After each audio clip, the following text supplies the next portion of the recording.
6 زانیاری ڕاستەقینە کە پێویستە دەربارەی باڵغبوون بیانزانیت. بۆ زۆرینەی کچان باڵغبوون لە نێوان تەمەنی 8 ساڵی بۆ تەمەنی 14 ساڵی دەست پێ دەکات. بەڵام هەر کچێک لە کچانی تر جیاوازە و ئەمە شتێکی تەواو ئاساییە. چۆن دەزانم کە قۆناغی باڵغبوونم دەستی پێکردووە؟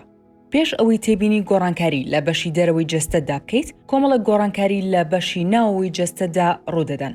هێلکەدانەکانت دەست دەکەن بە دەرزانی هەندێک هۆرمۆن کە هێما دەدەن بە جەستەت کە کاتی ئەوە هاتووە گۆڕانکارەکانی دیکەش دەست پێ بکەن. ئەمە لە نێوان تەمەنی 8 ساڵی بۆ 11 ساڵیدا ڕوودەدات. بۆچی لە خواردگۆی مەمکەکانمەوە گرێ و بەرزبوونەوە هەیە؟ ئەوانە پێیان دەگوترێت بناغی مەمک، وەواتای ئەوەیە کە هۆرمۆنەکانت هێمایەکیان بۆ مەمکەکانت سناردووە تاکو دەست بکەن بە گەورەبوون. دەشێت سنگت کەمێک ئازاری هەبێت و نەرم ببێت. گرێ و بەرزبوونەوەکانی خواردگۆی مەمکەکانت گەورە دەبن و دەبن بە مەمک. دەشێت لە نێوان تەمەنی 9 ساڵی بۆ 14 ساڵی تێبینی بناغی مەمکەکانت بکەیت. بۆچی مووی نوێ لە لەشم دێت؟ ئەم وانە پێیان دەگوترێت مووی بەر.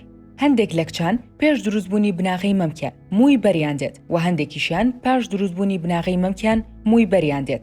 هەموو کەسێک جیاوازە و ئەمە شتێکی تەواو ئاساییە. موو لە بنباڵ و بەرت دێت، واتە دەوروبەری کۆندامی مەینە. لە نێوان تەمەنی 8 ساڵی بۆ 16 ساڵیدا تێبینی مووی بەر و بنباڵ دەکەیت. ئەوش لە ڕەنگ سپی یان ڕەنگ ئاویە چییە کە بەجلەکانی ژێرۆمەوە دەیبینم.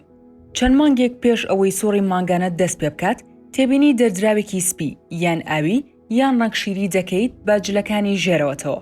ئەوە شتێکی تەواو ئاساییە. دەردانی شلە و مادە جیاوازەکان ڕێگەیەکی بلیمەتانەی جەستەتە بۆ پاراستنی پاکی و شێداری و پارێزراوی ڕێڕەوی منداڵدانت لە هاوکردن و هەستیاری. شتێکی ئاساییە کەلانی کەم کەمێک دەردراوت هەبێت. کەی سۆڕی مانگانەم دەست پێ دەکات.